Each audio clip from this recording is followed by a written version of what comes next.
Já sabemos que Peppa é um desenho que faz referência a outros desenhos famosos e até a animes. Mas você sabia que existem outros desenhos que também fazem o contrário e falam sobre a Peppa? Como por exemplo no show O Pequeno Reino de Ben e Holly. Você sabia que esse show é dos mesmos criadores de Peppa? Então não é de se surpreender que existem várias referências entre os dois desenhos em cada um deles, né? A primeira referência é uma que une os dois desenhos e ainda tem suas influências no mundo real.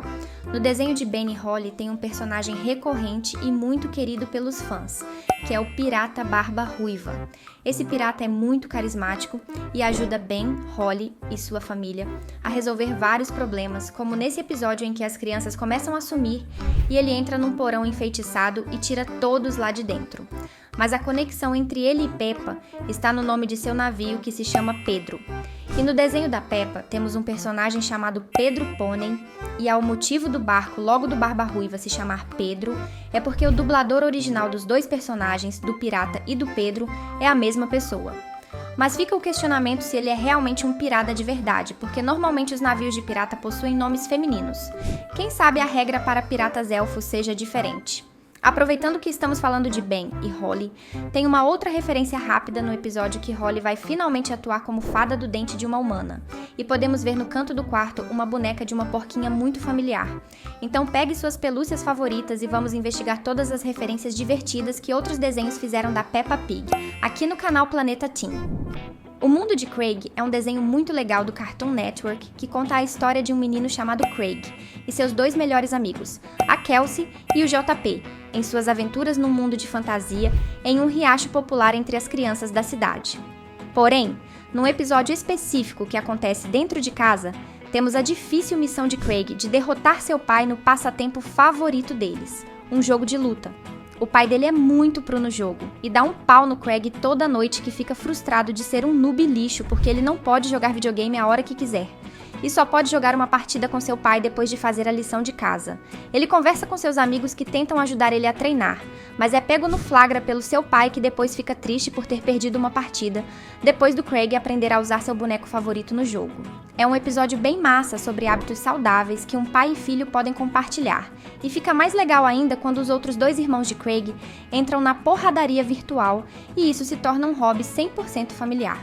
Mas a referência com a Peppa é uma que me faz querer que esse jogo fosse real, pois em outro episódio que o game de luta é mencionado, podemos ver a capa do jogo em que temos outros personagens que não aparecem durante as cenas de gameplay e no canto da capa temos uma porquinha familiar.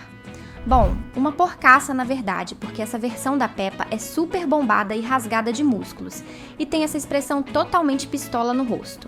Eu seria facilmente main de Peppa só pela sacanagem da coisa, se esse jogo existisse. A próxima referência é de um desenho para adultos e é um episódio muito maluco com a referência mais forçada de Peppa. Claro que estamos falando de Uma Família da Pesada. Num dos episódios da temporada 18, nós temos a esposa do Peter, a Lois, assumindo um papel de professora de adolescentes na escola local de Quahog, a cidade onde eles moram. E a Lois começa a ter muitos problemas com uma adolescente rebelde que é mó otária e só fica fazendo besteira pra encher o saco, só que essa rebeldia eventualmente cresce conforme ela fica com mais raiva da Lois. A mina aparece sem vida num acidente de carro, e a Lois é a culpada, e ainda vai presa por causa disso. E cabe aos outros personagens e ao Joe, o policial cadeirante, solucionar o mistério de como a Lois mandou a mina de base. Só que tem um plot twist nesse caso, quando é descoberto que a mina estava viva e forjou a própria convocação no Vasco, e usou um corpo de uma porca no volante para se passar por ela, e até botou uma peruca loira nessa porca. O Joe fala que essa foi a visita caseira mais estranha que ele teve que fazer para informar sobre o falecimento de alguém para os parentes. E a última cena do episódio é o Joe subindo uma colina muito familiar. Ele bate a porta e vemos dois personagens conhecidos, o papai e a mamãe Pig, saindo da casa. E aí nós entendemos. A adolescente desviveu a Peppa e usou o corpo dela para forjar a própria batida de botas para incriminar a Lois. Um negócio que eu tenho certeza é que os roteiristas se desafiaram a inventar todo esse plot super complicado para a história, só porque queriam usar a piada da notícia de falecimento da Peppa. Mas agora eu tenho um desafio para você. Duvido você conseguir deixar o like e se inscrever no canal em 3 segundos. Quem conseguir fazer isso e comentar "eu consegui" vai ganhar um salve e um coração no seu comentário. Como eu disse no começo do vídeo, Ben e Holly é cheio de referências a Peppa, e essa não podia ter ficado de fora. No episódio O Piquenique Real das Fadas, a família de Holly está se preparando para um dia especial em que vão todos fazer um piquenique juntos. Enquanto eles tomam café, e o rei avisa para a Babá Plum para não usar a geleia mágica para os sanduíches, porque ele queria evitar a tragédia do ano anterior, em que ela, sem querer, inundou o reino inteiro com geleia de sanduíche.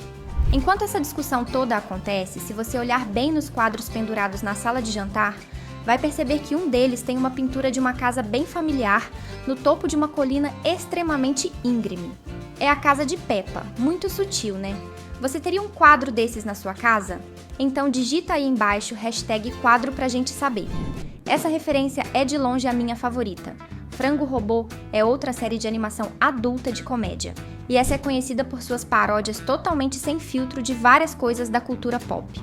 Nessa paródia que eles fizeram de Peppa, eles foram muito criativos e fizeram como se fosse um filme de crime britânico, porque a série da Peppa é feita por britânicos. Então, desde o sotaque forçado da Peppa e os maneirismos de falar e de xingar tão iguais aos filmes, e eles se inspiraram especificamente em um filme graças ao título do episódio Jogos, Trapaças e Dois Porcos Fumegantes, que é referência ao filme de 1998 do Guy Ritchie, chamado Jogos, Trapaças e Dois Canos Fumegantes. E a história é muito engraçada. A Peppa e a Suzy estão pulando na lama quando espirram lama no macaco de pelúcia da Zoe Zebra, que é tipo uma rainha do crime aqui, e ameaça a Peppa de transformar ela em bacon se não arranjarem um macaco novo para ela. E claro que a única solução é assalto à mão armada, óbvio. E como é comum desse tipo de filme, os criminosos precisam montar uma equipe, e eu achei genial as funções de cada personagem da Peppa aqui. Emily Elefante é a força bruta, a Molly Toupeira é a cavadora de túneis, o Gerald Girafa é o vigia, porque ele é alto, e o George Pig é o personagem que sempre tem, o chorão que tem medo de tudo. E como esse tipo de personagem sempre faz, eles sempre acabam abrindo o bico e dedando o crime, e ele faz isso para o Papai Pig.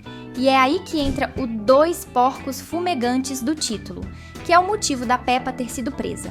Ela tira uma metralhadora do bolso e transforma o papai e o George em peneira. E sabe o que é o melhor? Quando esse vídeo lançou no YouTube, eles tomaram um strike de copyright dos criadores de Peppa, o que é argumento suficiente para mim para considerar tudo isso canônico, já que os criadores quiseram reivindicar a monetização do vídeo. A próxima referência é só em diálogo, mas acontece no filme Tico e Teco, Defensores da Lei.